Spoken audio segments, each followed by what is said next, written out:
Assalamualaikum warahmatullahi wabarakatuh. Selamat malam. Kami kelompok dari kelas 10-2 yang anggotanya berisikan dari Ali Nur Yahya, Ahmad Farel Ali Firdaus, Christian Saputra, dan Muhammad Lukmanul Hakim ingin mempresentasikan materi mengenai Sistem Informasi Geografis atau SIG secara lengkap dan ringkas. Coba perhatikan gambar berikut ini.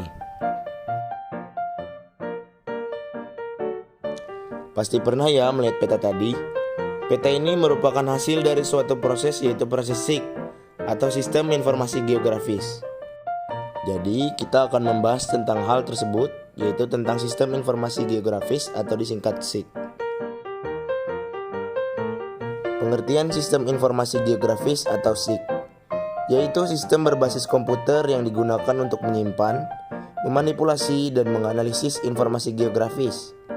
Jadi dengan SIG ini, seluruh data yang ada pada suatu wilayah dapat disimpan, dimanipulasi, dan dianalisis melalui komputer. Ada dua jenis data yang digunakan dalam SIG, yaitu data atribut dan data spasial.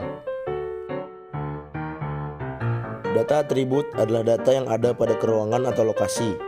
Atribut menjelaskan suatu informasi, contohnya hutan, sawah, ladang, dan kota.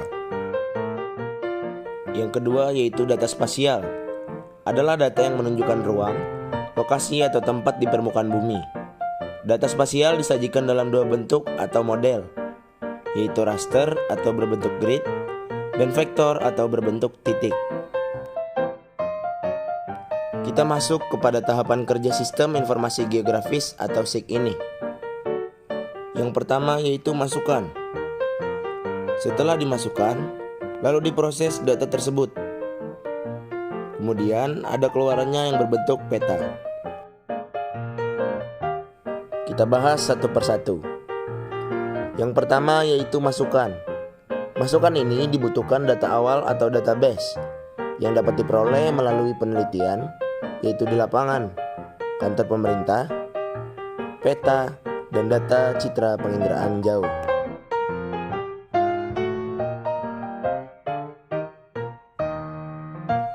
Yang kedua, proses.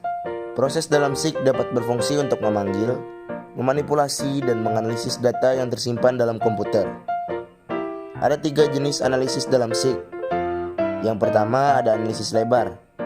Analisis ini mengolah data dalam komputer, kemudian menghasilkan daerah tepian sungai yang lebar. Yang kedua, yaitu analisis penjumlahan aritmatika. Analisis ini mengolah data dalam komputer, kemudian menghasilkan penjumlahan. Analisis ini dapat dipakai untuk peta berklasifikasi yang akan menghasilkan klasifikasi yang baru. Yang ketiga, yaitu analisis garis bidang. Analisis ini pengelolaan data yang dapat dipakai untuk menentukan region atau wilayah dalam radius tertentu.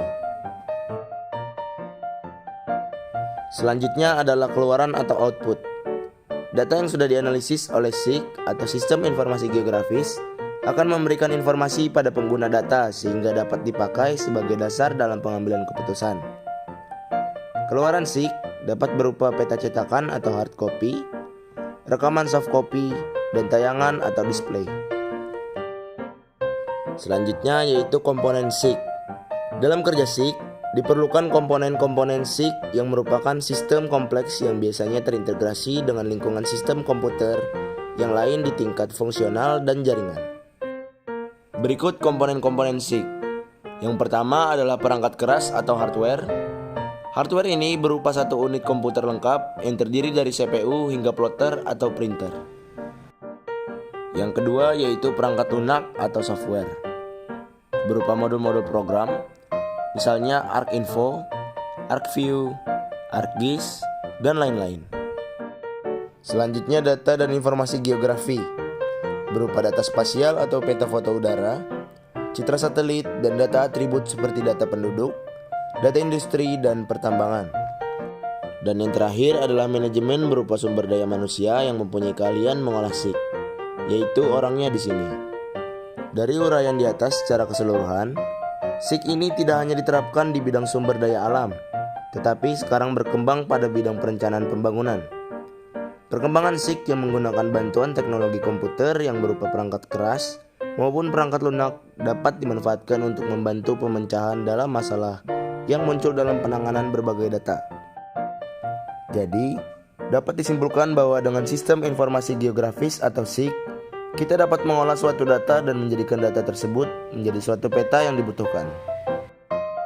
Sekian video kali ini. Kiranya penguraian materi kali ini bermanfaat bagi semuanya. Akhir kata, saya pamit undur diri. Salah hilaf mohon dimaafkan. Wassalamualaikum warahmatullahi wabarakatuh.